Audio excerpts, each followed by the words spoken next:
Bonjour tout le monde, mon nom est Andrew Jones et aujourd'hui je vais vous présenter Rohilala Mandela. Donc commençons avec ses naissances. Rohilala est né le 18 juillet 1918 à Transkei en Afrique du Sud et voici une photo de Nelson à l'âge de 1 an. Et maintenant son enfance, en 1925, Rohilala fréquente une école primaire. Il est actuellement le premier de sa famille à faire ceci et là il reçoit le nom chrétien Nelson par un enseignant. À l'âge de 12 ans, son père meurt d'une maladie pulmonaire et donc le chef du peuple Tambu l'adopte comme une faveur pour son père. Voici Nelson Mandela à l'âge de 10 ans et voici son père adoptif. Et maintenant son éducation.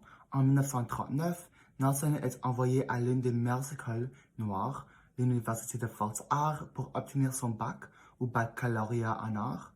Cependant, il est expulsé de l'université parce qu'il a assisté à une manifestation contre les politiques de l'école. Et maintenant, un peu sur l'apartheid. En 1948, le Parti national de l'Afrique du Sud, un parti politique composé exclusivement de Blancs, commence à imposer les politiques de ségrégation raciale dans le cadre d'un système de législation appelé apartheid. Sous l'apartheid, les non-blancs étaient obligés de vivre dans des zones différentes que celles des Blancs et d'utiliser des services publics séparés, et bien plus. Voici un exemple de l'application de l'apartheid.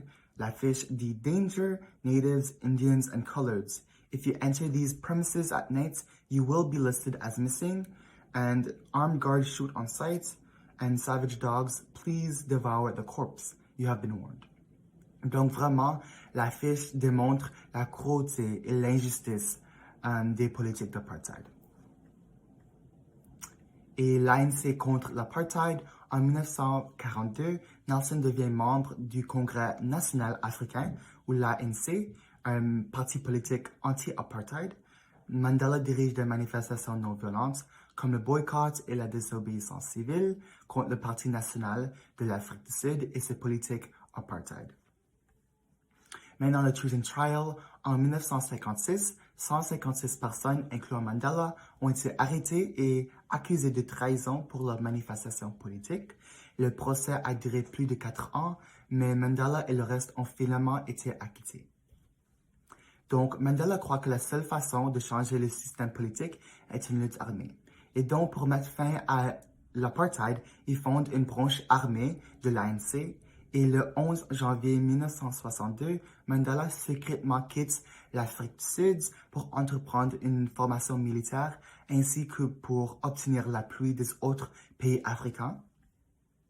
Malheureusement, Mandela est reconnu coupable et condamné à 5 ans de prison pour avoir quitté le pays illégalement et pour avoir orchestré une grève. Et 2 ans plus tard, Mandela est condamné à la vie pour le sabotage.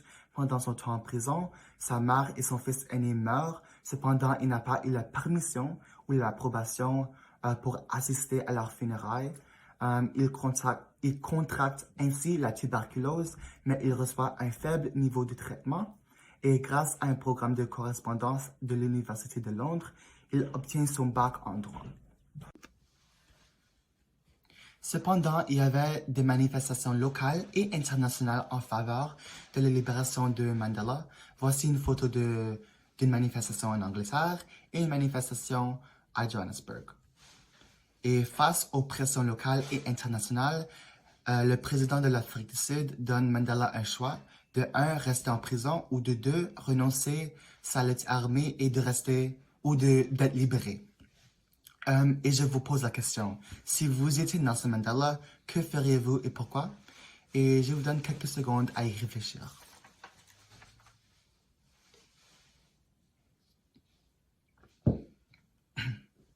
Oui, donc maintenant que vous avez réfléchi, voici la décision que Mandela a prise. Mandela refuse de renoncer sa lutte armée et donc il reste en prison. Heureusement, Nelson Mandela est libéré le 11 février 1990.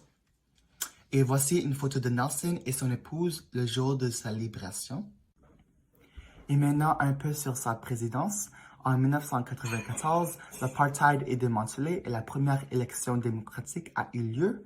1994 est aussi l'année de l'inauguration de Mandela. Il est le premier président noir de l'Afrique du Sud. Et pendant son mandat, il met en vigueur une nouvelle constitution qui garantit les droits des minorités et la liberté d'expression, entre autres. Malheureusement, Mandela est décédé le 5 décembre 2015 à Johannesburg à l'âge de 95 ans. Il laisse derrière un héritage de vérité, de justice et d'égalité et a grandement impacté le monde. Merci et à la prochaine.